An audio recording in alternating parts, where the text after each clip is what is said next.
Hi ನಮಸ್ತೆ ಸ್ನೇಹಿತರೆ, spiritual ಸೋಲ್ YouTube ಚಾನಲ್ಗೆ ನಿಮ್ಮೆಲ್ಲರಿಗೂ ಸ್ವಾಗತ. ನೀವೆಲ್ಲರೂ ಚೆನ್ನಾಗಿದ್ದೀರಾ ಅಂತ ಭಾವಿಸ್ತಾ ಇದ್ದೀನಿ. ನಾನು ನಾಗೇಶ್ವರ. ಇವತ್ತು ಒಂದು ಇಂಟ್ರೆಸ್ಟಿಂಗ್ ಸ್ಟೋರಿನ ತಗೊಂಡು ಬಂದಿದ್ದೀನಿ.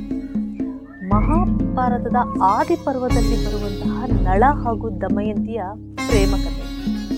ಈ ಕತೆ ನಳನ ತ್ಯಾಗದ ಬಗ್ಗೆ ತೋರಿಸ್ಕೊಡೋದಾದರೆ ದಮಯಂತಿಯ ನಿಷ್ಕಲ್ಮಶವಾದ ಪ್ರೀತಿಯ ಬಗ್ಗೆನೂ ಕೂಡ ತಿಳಿಸ್ಕೊಡುತ್ತೆ. ವಿದರ್ಭ ದೇಶದ ರಾಜಕುಮಾರಿ ದಮಯಂತಿ,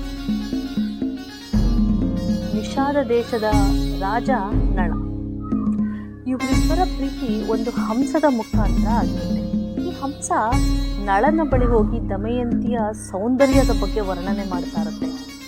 ಇದೇ ದಮಯಂತಿಯ ಹತ್ರ ಹೋಗಿ ನಳನ ಶೌರ್ಯದ ಬಗ್ಗೆ, ಅವನ ಪರಾಕ್ರಮದ ಬಗ್ಗೆ ತಿಳಿಸ್ಕೊಡುತ್ತಾರೆ.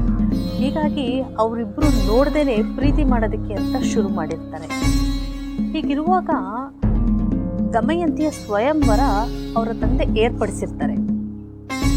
ಆಗ ಅವಳ ಸ್ವಯಂವರಕ್ಕೆ ದೇವಾನುದೇವತೆಗಳಾದ ಇಂದ್ರ, ಅಗ್ನಿ, ವಾಯು, ಯಮ ಎಲ್ಲರೂ ಬಂದಿರ್ತಾರೆ.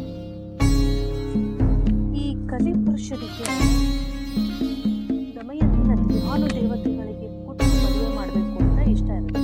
ನಳನ ಕಂಡ್ರೆ ಈ ಕಲಿಪುರುಷನಿಗೆ ಇಷ್ಟ ಆಗ್ತಾರಲ್ಲ. ಆದರೆ ದಮಯಂತಿ ತನ್ನ ಮನಸ್ಸಿನಲ್ಲಿ ಇರುವಂತಹ ನಳನನ್ನ ಮದುವೆ ಆಗ್ತಾಳೆ. ಇದನ್ನೆಲ್ಲ ಸಹಿಸ್ಕೊಳಕ್ಕಾಗದೆ ಕಲಿಪುರುಷ ಹೊಂಚಾಗ್ತಾನೆ. ಅವನು ನಳ ತನ್ನ ಸಹೋದರನಾದ ಪುಷ್ಕರನ ಜೊತೆ ತನ್ನ ರಾಜ್ಯ ಮತ್ತು ತನ್ನ ಸಂಪತ್ತನ್ನು ಕಳ್ಕೊಳ್ಳುವ ಹಾಗೆ, ಅಂದರೆ ಜೂಜಾಟ ಆಡಿ ಅದರಲ್ಲಿ ಕಳ್ಕೊಳ್ಳೋ ಹಾಗೆ ಮಾಡ್ತಾನೆ.